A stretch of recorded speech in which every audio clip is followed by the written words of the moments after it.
Viewer discretion is advised for this love-themed podcast. The content may contain discussions and sensitive topics related to relationships, dating, and love. Some content may not be suitable for all listeners, especially those uncomfortable with open and vulnerable conversations. We encourage our listeners to practice self-care and to reach out to a trusted friend or professional if they need support.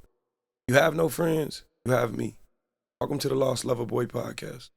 Welcome to another episode of the Lost Loverboy Podcast. I am your host, as always, Mr. Demetri, Wiley. Call me what you want. Doesn't matter what you call me what you want. Some people call me Dad, Logan. Some people call me Bug, the family. Some people call me Kevin, those who went to school with me. Others call me Demetri. Call me what you want. You understand what I'm saying? Call me husband if you choose to. Mrs. Wiley, if you're listening. I love you, boo. No, let me stop. It's too early. But today, I want to have a conversation diving into the lives of emotional, unavailable men, what they look like, how do you spot them, how to stay away from them, why they are so goddamn, alluring. Why is the nature of an unavailable man so captivating, and why does it retain you and your energy and your effort? Today I wanted to dive into that conversation because I know a lot of people getting caught up in it. Before I start, I gotta say a few things. July 26th at the Den Theater, I will be outside having my very first show. Till today, it is approximately 9 days away. There's still seats available. I'm still so excited. I really can't wait. It's a musical journey going over how I became this lover boy, and then it leads all the way up into my music, which will be redone by a live band. I'm so excited. I cannot wait. And I hope every single person who wants to make it can make it. If you're close enough to drive, grab a friend. I know one young lady grabbed her mother. Shout out to you and your mom, and I will be seeing you. Big hugs, please. Don't treat me like a stranger. I absolutely hate being treated like a stranger. You know what I'm saying? Don't be nervous. Don't be shy. Come up. I am a normal guy. I tell you that. The Discord family function will happen the day after. For everybody on Discord, you will have the address. I can't wait to kick it with you guys. I'm so excited. From bouncy houses to barbecue to chicken box to music to everything. There's going to be sack races out there and Uno cards and Connect 4. Hey, listen, I'm so excited. Bring the kids. Pull up. That's specifically for my Discord family. Feel free to join Discord. You can still come. There's no time limit on it. But, hey, we're here now. You know what I'm saying? Today, this idea of what an unemotionally available man is. And I'm sitting and I'm thinking on it. And we have a lot. It's easy to become it's easy to become unemotionally available because emotions are something you can. There's two reasons. You can either turn it off because some young lady damaged you to some point to where you didn't want to be a good man anymore, and you became this different individual. You didn't lead emotionally, more like a fuck boy. You know what I'm saying? I was trying not to say it because I'm trying to work on my vocabulary, as the seasoning salt that I've been applying is a little too strong, for my taste. And I know as my son growing up, I'm trying to lead by a better example, so forgive me. I'm restraining, but I'm trying. Give me grace. Grace, please give me grace. Always give me grace. But you either became this from a past that damaged you and some young lady who broke your heart, or you broke your own heart because you had the young lady you wanted, but you didn't know how to manage her, or how to hold on to her, and you lost the plot. And sometimes a lot of our damage we do to ourselves, but you either that man or you're a man who never learned how to be emotionally available because that's not how you were raised. You get what I'm saying? Or you're just a robot, and you like this new AI that's going around that everybody using. And I don't think you want a robotic man. So, this episode's for you. But there's something I want to make known. All right?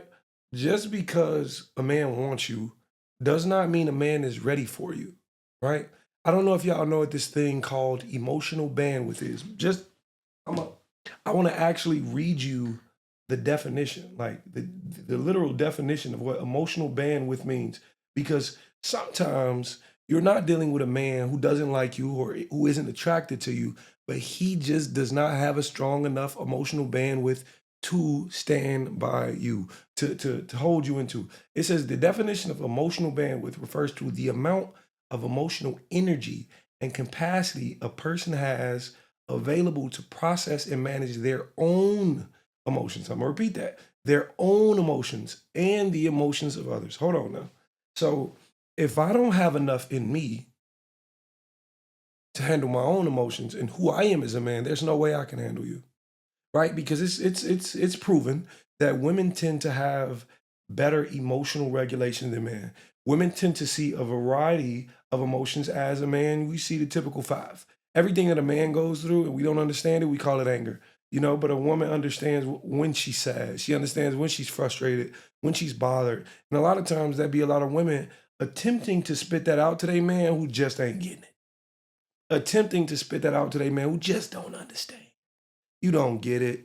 And the reason being is because everything on the planet is a learned thing. Every behavior, every tendency, every trait, everything you've learned to be, right? And if I've never learned how to handle you or anything close to you emotionally, baby, you're just gonna be pouring into an empty cup every time.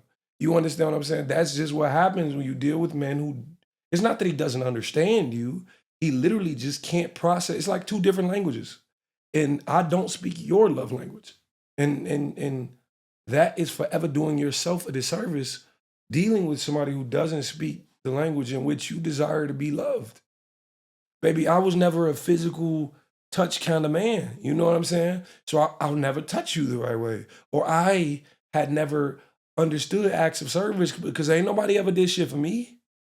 So I don't know what it looks like to take things off your plate. I don't know what it looks like to say, okay, she needs a break. All I've ever seen you do is function at a high level. So I thought this was your natural state. A man cannot provide you peace without knowing what peace needs. Peace is subjective. Peace looks different person to person. A man cannot provide you peace without knowing what peace looks like on you. He's never seen you at peace. He thought how he came in and who you were when he came in was exactly who you intended to be, who you are as a person. But no, that CEO, that boss lady, that she needs a break too. And it could be in the form of a vacation, a night off, a date night, a movie. It could be anything she might just need her feet rubbed and a good conversation. You never know, but there's a difference, right? Between dealing with men who don't know how and then dealing with men who just don't want to. All right? See, it's not that the man who doesn't want to, I'm trying to see who I want to touch on first. The man who doesn't want to, it's not that he lied to you because typically they don't lie. They don't come in lying, right? They come in and telling you exactly what you want to hear. They come in telling you exactly what they believe to be true about themselves. But just because a man gives you information about himself doesn't mean he's going to give you part of that self he just admitted to you. Let me explain to you what that means. That means if I say I'm a lover boy, right? And all I want is a little lover girl. You might start dealing with me and I don't deem you that lover girl. I'm not going to give you that lover boy energy. That's how men look at it. A man will keep you around knowing good and goddamn well you don't qualify for what he's desiring. Knowing good and well it's not you, right? But he'll never tell you it's not you because if I tell you it's not you, you're just going to walk away. Why would I tell you these things? So I'm going to tell you this is what I'm looking for. I'm going to allow you to become all of these things. He didn't lie to you, but he spoke the only language he knew, which was confusion. He knew exactly how to confuse your ass. And you fell for it. You fell for it, just like everybody else. You fell for it because you're human, because you desire this love. You want this thing just as bad as anybody else, and you're willing to go the distance for it. And since I'm speaking on that, let me tell you guys something. For those who've been looking to go the distance for me, and those who have been looking to talk to me and reach out to me, I only have one of each account. One TikTok, one Facebook, one Instagram, one Twitter, one of anything. One Snapchat. I've never asked anybody for money online, so it's not me telling you to send money. I'm not putting money towards a charity currently. When I do, you'll know about it, but that's not what I'm doing at the moment. I'm not asking people for anything. I don't need you to send me $5,000. My car's not on flat. I don't need any of that actually. I would never tell you I'm in desperate need. Can you help me? That is a scammer's move. And unfortunately, if you sent money via somebody who wasn't me, you've been scammed. I apologize. And I hate that for you. I really do. But you know how many people I've been online talking to who's telling me they're getting scammed, and I'm trying to tell them it's not me. I can't do nothing for you, baby. You've never been on FaceTime with this man. That is a red flag. We are in 2025, ladies and gentlemen. 2025. If I love you, I'm going to tell you it to your face. I'm not going to tell you it online. The first time I tell you I love you, I guarantee it's going to be to your face. It's not going to be online, especially when you've never seen mine. Like, what are we talking about? Miss Wiley, if you're listening, you already know. You know what I'm saying? You know it ain't going to be nothing like that. You understand what I'm saying? You know. I know you know. And the thing about it is, I'm a very transparent person. So if you ask this person to FaceTime and they tell you no, it clearly ain't me. I love being on FaceTime. I'm a screenshot type of guy. You know what I'm saying? Baby, pose right there so I can get that angle of you. That's me. But I just wanted to touch on that because a lot of people hear a lot of different things. I've never asked anybody for anything. If it didn't come with a receipt, it wasn't me, baby. It was not me. You understand what I'm saying? But to get back to the manipulation and why people do it, they speak the only language they know. And it's confusion. It is to confuse you. You understand what I'm saying? But a lot of times, people don't understand that it's very easy to become addicted to the emotionally unavailable, right? Because what happens is men will, not even just men, women as well, they'll give you just enough. And I know y'all done heard this line all over social media. It's called breadcrumbing. They'll give you just enough for you to feel satisfied for a moment, but the moment you desire a meal, it'll never be given to you. I said in a song called Lost Loverboy, that, how was the line? I said, apologies to the women I've met. I gave you a piece of me, just never enough to feast. I knew what I was dealing with in this day and age, you know, and that alone, it doesn't make it right. You know what I'm saying? But at a point after my hurt, that's what dating had become. Dating had become being afraid to open up to certain people, being afraid to become available as I once was to heartbreak, right? And people get so addicted to it because they feel there's a meal coming. If I lead you all the way down the hall with all these gifts and everything, but you keep telling me the one thing you want, but I keep buying you every single thing up until that point, it's gonna make it seem like that one big gift is coming. If I keep telling you, baby, we're gonna move in, we're gonna move in, we're gonna move in, and we slowly packing up your house box by box in the course of 2 years, baby, you might not be moving in.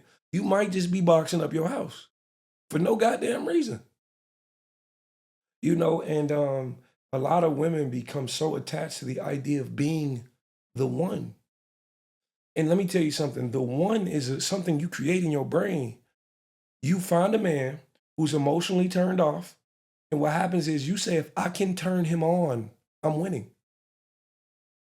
If I can make this man just a little bit different compared to what the past has brought him. But baby, he's only gonna treat you like the past because that's all he know. He can only give you all he know. That man's gonna breadcrumb you until he gets every single thing he wants out of that relationship. And a lot of times you grow to realize that man who's been breadcrumbing you, he ain't just emotionally unavailable. He don't like you like that. And that may be harder to hear. So not only did you not become that one, you found out it was never love to begin with. He put up with you. He was something to do when there was nothing to do. And I'm sorry I'm giving it to you so vague and so raw. And I know this is hard for a lot of people to hear, but think about it. Have you ever been with somebody, you told them exactly what you needed and they gave you everything else? That everything else didn't come from nowhere. That everything else was them giving you exactly what they felt you were worthy of, what they felt you were worth giving up. And I know that's a hard thing to do because we've all been there. Not you ain't alone. We've all been there. I've been in relationships and situations where I didn't feel as loved as I would have liked to. But that's not a reflection of my worth. That's the reflection of their availability. You understand what I'm saying? That's a reflection on who they are as a person. And a lot of times we sit back and we be like, I failed, or I'm giving up on this person. Baby, you're not giving up on this person. You're giving up on yourself by staying. For real, for real. You're giving up on yourself by hanging around in these relationships you're not valued. You told yourself at the beginning of this relationship what you would and you wouldn't deal with. Why are you dealing? Why is the car still on the table? Huh, Keisha? I'm talking to you. I know it probably ain't a single Keisha that listens to this podcast. It don't matter. You know what I'm saying? Why are you putting up with something you said you wouldn't? All because you don't want to feel like a failure in terms of giving up on somebody who gave up on you before the relationship started. You never really had a chance with this man. Because men who want a certain thing is going to lead with that every single time. That's his motivating factor. When you want somebody, everything you do turns towards that. Baby, let me show you my intentions. Not only do I want to know you, I want to know your friends, I want to know your family, I want to know everything that has to do with you. So in my moments of loving you, I know exactly who I'm going to reach out to. In my moments of loving you, I know exactly what to do. I know the exact direction I'm going to go in. Baby, I'm not going to have to ask you what's your ring size or what ring do you prefer. I'm going to know these things because my intentions led me to this point. Attention is prevention. It's preventing me from having to ignore you with all this shit when I need it. Oh, I don't think y'all hear me. I'm cooking though. Hey, listen, big cooking though. I don't know if y'all see me Discord. Y'all see me? I've been cooking for real though. Like I'm really learning. I told myself I would start cooking more, and I have been, and I'm so excited. You know what I'm saying? Can't take too much credit for everything, but I'm working on it. You know what I'm saying? Shout out to the recipes and the, you know what I'm saying, sous chefs of the world. But me and Logan out here, we working. You know what I'm saying? And I love that for us. But intention is prevention. Prevention from having to get to know you when it's absolutely necessary. Years before I propose, I'm gonna ask questions about being proposed to. Years before we have children, I'm gonna ask questions about, do you want children or XYZ or blah, blah, blah. That's where my emotional availability lies. I want you to open up to me because I have capacity for it. But you know what we gotta stop doing? And this is particularly a woman thing. And I hate to put this on y'all, but I'm just saying what I've observed. We got to stop mistaking broken people with depth, right? The nigga won't tell you too much about his past, not because he's mysterious or he got some cool shit he keeping from you. No, the nigga's just broken. That's not depth. That's not depth. Just because the nigga got trauma he won't fully open up about, it doesn't mean he's mature. Trauma can lead to maturity, but you know what has to exist in the middle? Trauma, healing, then maturity. Y'all looking at niggas with trauma who won't even open up about it. And I'm not saying, because you have to have a safe space to open up about trauma, for sure. But I'm not saying that he should just come to you and spill the beans. No. But y'all looking at niggas who told you, I ain't have a good relationship with my mama. I never had a good relationship with my parents in general. All the women I've ever known was bad to me, and I don't know what healthy looks like, and y'all saying, yeah, I like this John Wick ass nigga. Yeah. Tell me more about yourself that you do not know. Go ahead, yeah. But you know what that nigga does understand very well? He does understand what it feels like to come. When he lay you down and he gets his job done, yeah.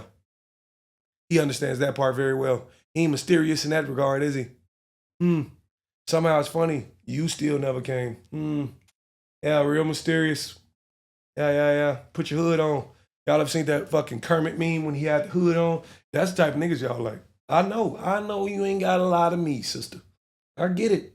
Y'all like the ones who feel like they have, and I don't even want to say it's this bad boy image because I think a lot of people grew out of that. A lot of people stopped chasing the gangbanger and the bad boy and the one in and out of jail.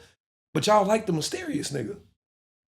Y'all like the nigga who's not gonna give you too much until you dig in that closet and realize mysteriously he been talking to 7 other people.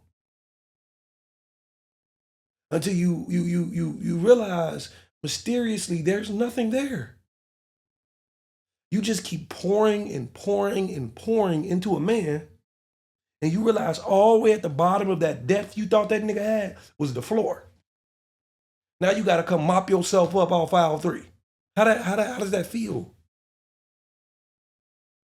And you tired of it because honestly, it's emotional draining. It's draining you emotionally. And what's happening is we got a ton of women who are become emotionally drained by men who don't have anything to give, any capacity to hold them at all. And what happens, the women then become emotionally unavailable. Think about it. You right now, you listening to this message.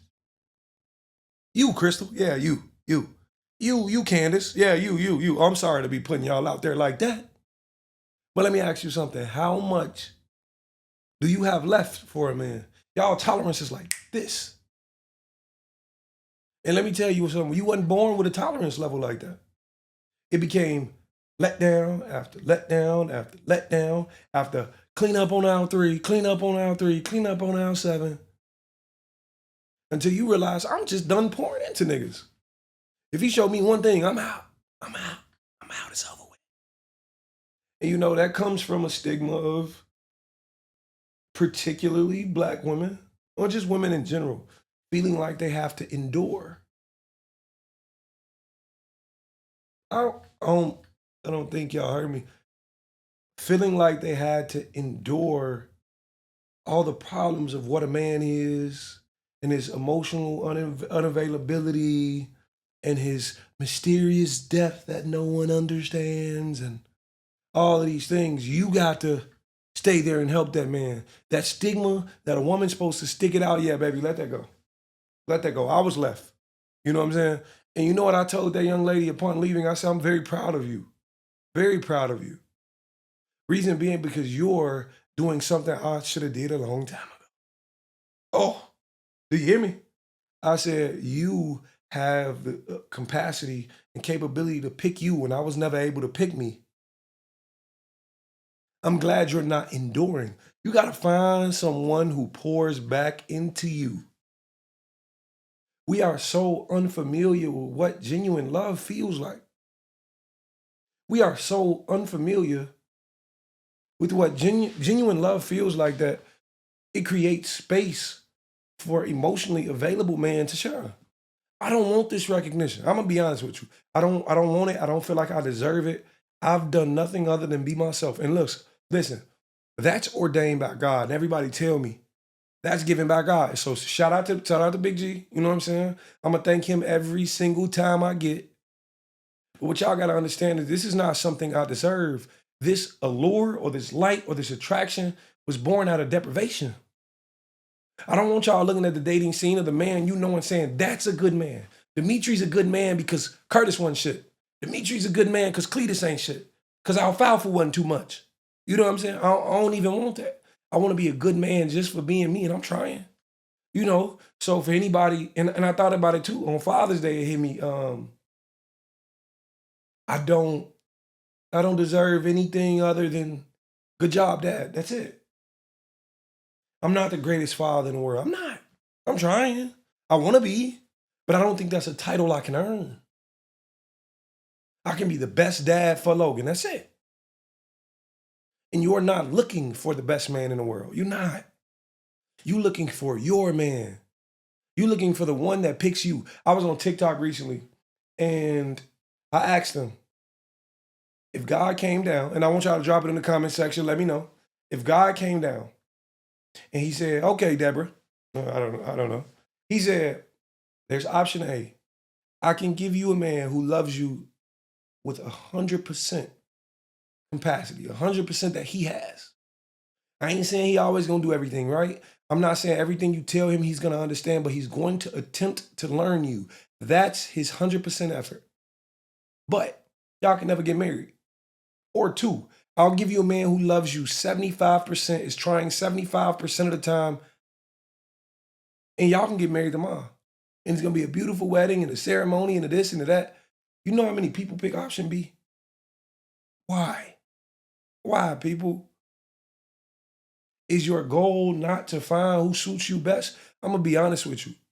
If God came down and said, this is your person, and that person didn't want to get married, that's cool. I'm cool with that.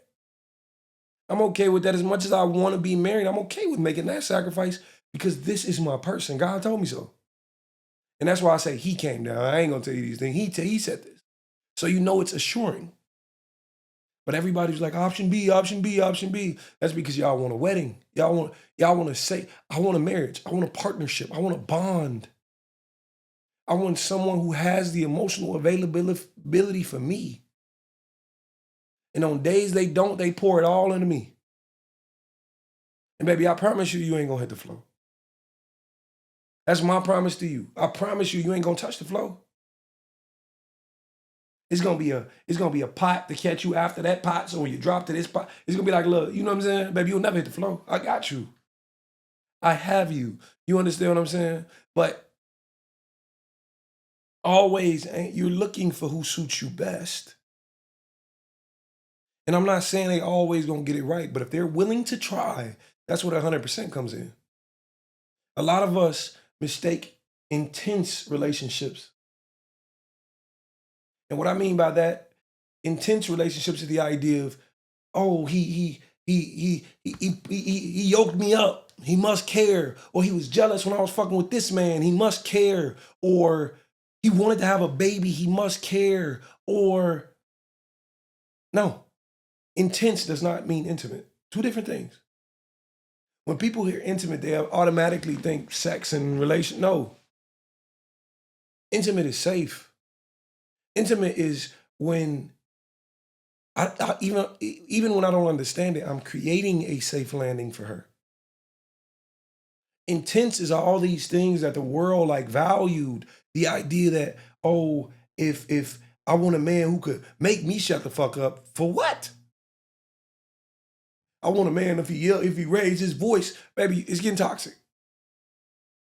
Because if he say, all right, if you don't shut the fuck up and you listen and you shut up, then when your emotions high and you actually need that man and you crying and he tell you shut the fuck up, it's gonna come across a whole different shut the fuck up. I'll tell you that. I guarantee you that. What you mean to say is you want a man you trust enough to be quiet and let him handle it when the time comes. If he says, baby, listen, I got it, don't worry about it. That okay after that versus that okay if him telling you shut the fuck up is two different things. I get it, everybody want the strong, toxic, dominant energy, but a man in his peace can be dominant. A man in his peace, the essence of a man can preach dominance. I've never dealt with like physical abuse and all that shit in a relationship because we ain't doing that. I'm gonna let you know up front, that's not the relationship you're getting yourself into. You're dealing with something healthy. And a lot of times what people don't understand, healthy comes off as boring sometimes. Peace is quiet. But if you want the nigga who gonna blow up your car because, no, I'm not that. I'm not that. Those are emotionally unregulated men. And if that's what you want to deal with, if that's the pattern you want to continue, have at it. Do you, boo? Do you? But when your shit blown up in the front yard smoking, don't look at me. And it's not what this podcast is about, and I told you that. But we're taught to think that intense is a man who's on you bad. No. How about a man who cares enough to take something off your plate? Who cares enough to make sure your mental is straight? Who cares enough and wants to see you enough to go the distance for that? How about we make that what intense looks like?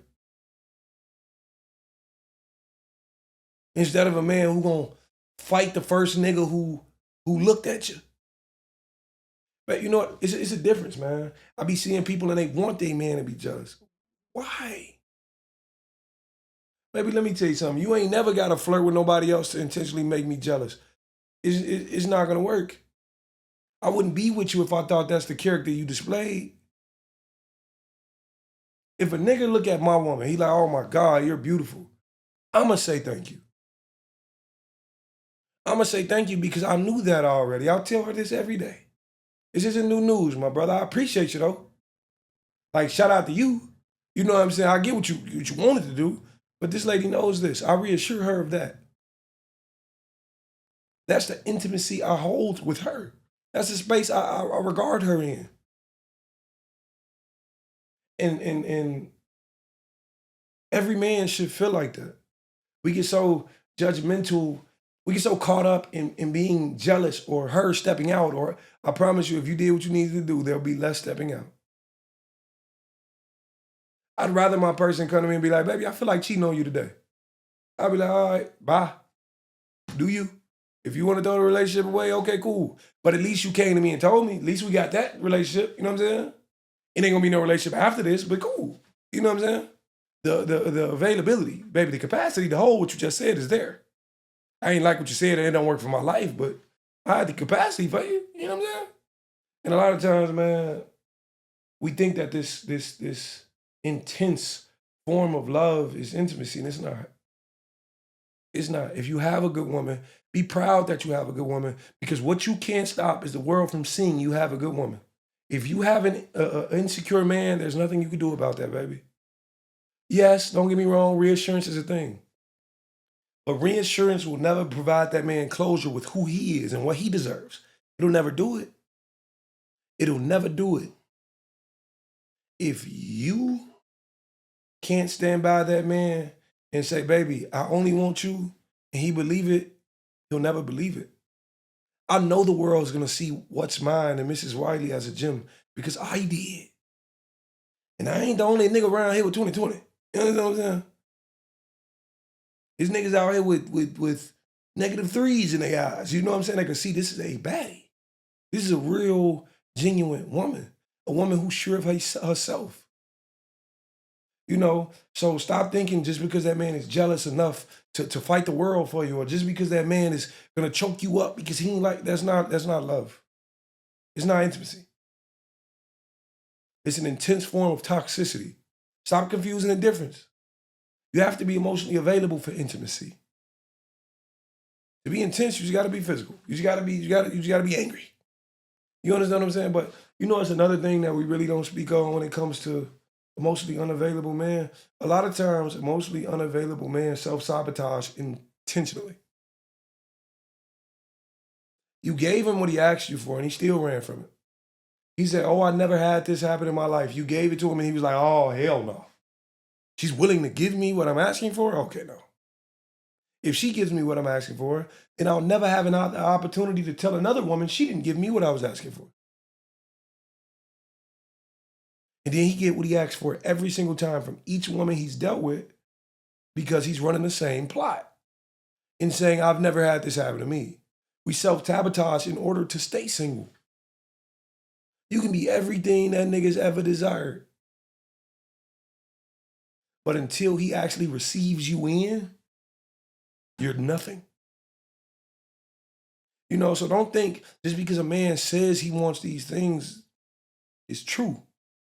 If he's not showing you, if he's not intentional about moving in that direction, don't listen to it. We still worry about what being taken on a date. Like, come on, why are we even talking to these people?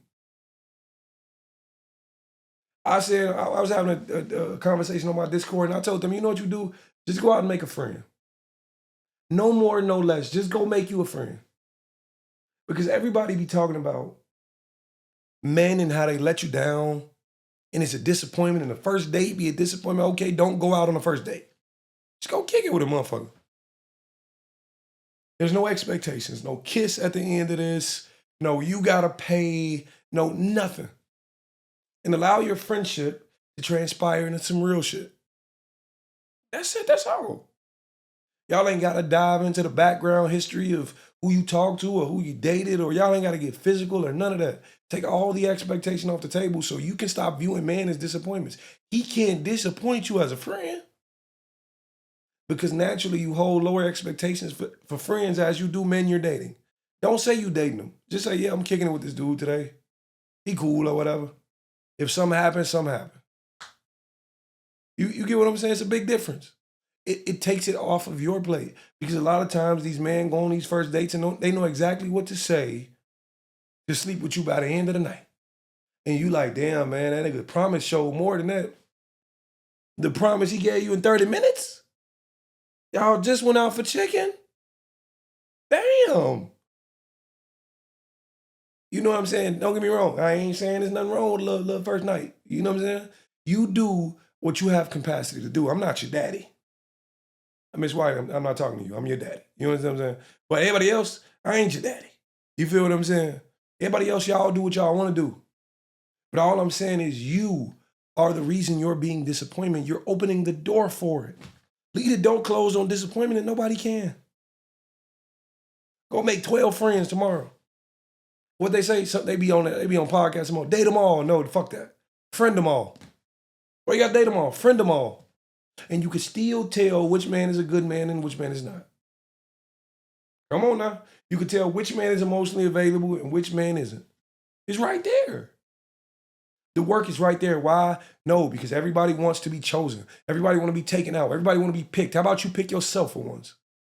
You pick yourself and say, I'm not dealing with man who does not have it for me, who does not have the emotional capacity, the emotional regulation, the emotional bandwidth. I can go on for days with these emotional words. Who does not have it to give. You asking why that nigga has no emotional availability. That nigga ain't never heard a love song in his life. Chief Keef wasn't giving him emotional availability, guys. Neither was Lil Durk, neither was Lil Herb, neither was NBA. And I know we love these songs, but I listen to those in the gym. All that nigga was learning was intensity. And all he's going to give you is some extreme version of intensity wrapped with sleeping with you. You don't want that. You're better than that. You deserve more than that. And I don't know you personally, but I know as humans, you deserve more you deserve what you give. And if you want love, I am always going to preach and advocate love over you. Grandma, listen, I done cooked this episode. Grandma, you know your boy. You understand what I'm saying? And again, I got to preach it, man. July 26th, the Den Theater. I know this is such short notice. I know it's been a while since we had a podcast, but I've been getting my life together. There's so much going on. I got more TV opportunities. There's so much going on, and I'm so excited. And I will be cluing you guys in as the story continues. I promise you that. You know, I want to get back to more creative podcasts as well, like reactions and story times and things of that nature. Y'all drop it in the comments. Let me know if y'all cool with that. Let me know what y'all want to see. Let me know what guests y'all want on here, and I can reach out to them. Y'all reach out to them. Let them know I want you on the Lost Loverboy Podcast, and we can make some things shake. You know what I'm saying? I want to get back to feeling like I was doing this because I needed it. You know, I don't know if y'all know, but these early episodes, y'all helped me heal all the way from episode 1 to episode like 15. I was healing. I was on some major healing type ish. You know what I'm saying? Y'all helped me through that. So thank you guys from the bottom of my heart. Thank y'all for having the emotional availability to hold the things I've been spewing out of my life and my story and thank you. For everybody who's sending things to my P.O. box, I never get to say it, but I always appreciate it from the bottom of my heart. I just received a book recently. And it's the cutest book. And I'm finna go post it in my Instagram story so y'all can see it right after this pod airs. It's so cute. It's the cutest thing I've ever seen. I gotta get it framed. I want people to still be able to flip through it and see it. It's so stinking cute. It's a book filled in cartoon form of me and Logan's memories from my IG stories. They got one little way where it's a little tooth missing girl. Listen, I ain't gonna say your name because I don't want people jumping on you like that, but just know you are appreciated. Every single thing y'all send me, I appreciate it. I'm grateful for it from the bottom of my heart. I love you guys, and I cannot stress that to you enough. Thank you for being a lover. Thank you for being here. Thank you for being in the space. Thank you for rocking with me because you don't have to. From now all the way up until Mrs. Wiley comes along and the little Wileys are born and Logan graduates high school, I hope y'all still rocking with me. We locked in. You know what I'm saying? And I will always have the emotional availability for you guys. So if you see me in public, if you come to the event July 26th and you got the emotional availability, hug me. Hug me tight. I promise you I ain't gonna want to let go. Whether you driving in, flying in, whatever it is, bring a friend. If you driving, I advocate for everybody to have a road buddy. You know what I'm saying? I don't want nothing happening while you on the way this way. I love you. I appreciate you. I value you. And peace out. It's time I finally try to find myself. I've been running from love, just trying to hide from all this pain I felt. Look, trying not to be the joke in the deck of whatever cards get dealt. They say a star still gotta let them align.